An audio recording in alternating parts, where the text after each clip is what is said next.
भाऊ, नागपूर हे देशाचं लॉजिस्टिक हब बनत आहे, त्या दिशेनं वेगानं पावलं टाकतायत. काय सांगू? मला असं वाटतं की आज एक्सेसायोच्या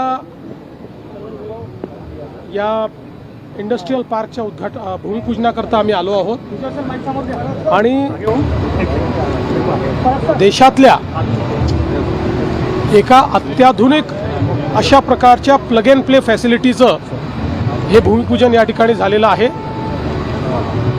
विशेषतः ॲडव्हान्स मॅन्युफॅक्चरिंगच्या क्षेत्रामध्ये एक मोठी भूमिका या फॅसिलिटीची असेल. एक्सेसायोने नागपूरमध्ये नेक्स्ट जेन लॉजिस्टिक पार्क्स आणि इंडस्ट्रियल पार्क तयार केल्यामुळे निश्चितच ग्लोबल सप्लाय चेनमध्ये भारताची जी भूमिका आहे त्याच्यामध्ये एक ॲडिशन म्हणून याच्याकडे आपल्याला पाहता येईल. आणि त्यासोबत एक नागपूरला जे लॉजिस्टिकल जॉग्राफिकल ॲडव्हान्टेज आहे त्या ॲडव्हान्टेजचा फायदा देखील अशा प्रकारच्या फॅसिलिटीच्या माध्यमातून या ठिकाणी घेता येईल. आणि म्हणून एक्सेसायोचे आशिष अग्रवाल यांचं मी मनापासून अभिनंदन करतो. राज्यात गॅसची काय स्थिती आहे? तुटवडा होईल अशी भीती आहे नागरिकांमध्ये. असं आहे की माझी माध्यमांना विनंती आहे की नागरिकांमध्ये विनाकारण भीतीचं वातावरण तयार करू नये. जे काही परिस्थिती आहे ती केंद्र सरकार हाताळते आहे, ती केंद्र सरकार सांगते आहे.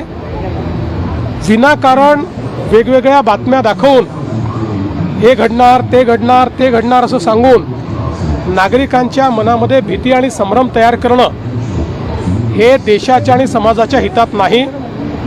आणि काल हेच केंद्र सरकारने देखील स्पष्टपणे सांगितलेलं आहे. कालच्या बजेटमध्ये नागपूर आणि विदर्भाला भरभरून मिळालेला आहे, मेट्रो असो किंवा इतर इन्फ्रास्ट्रक्चर.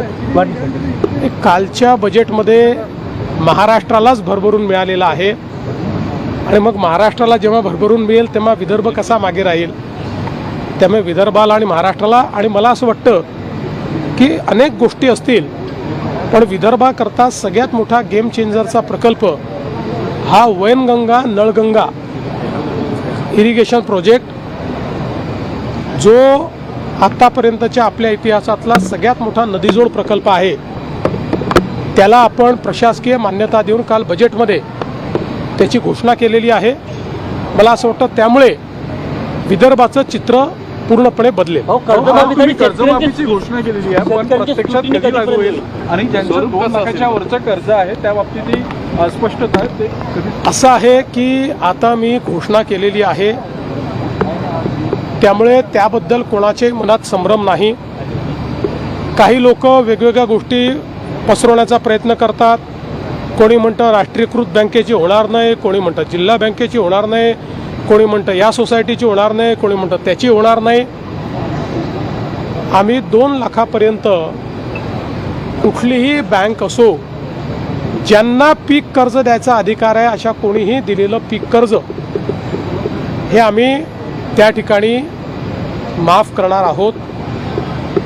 केवळ आमचा प्रयत्न हा आहे माफी शेतकऱ्याला द्यायची आहे, बँकेला नाही. त्यामुळे शेतकऱ्याला फायदा झाला पाहिजे याकरता त्याच्यावर आम्ही वर्किंग करतो आहोत.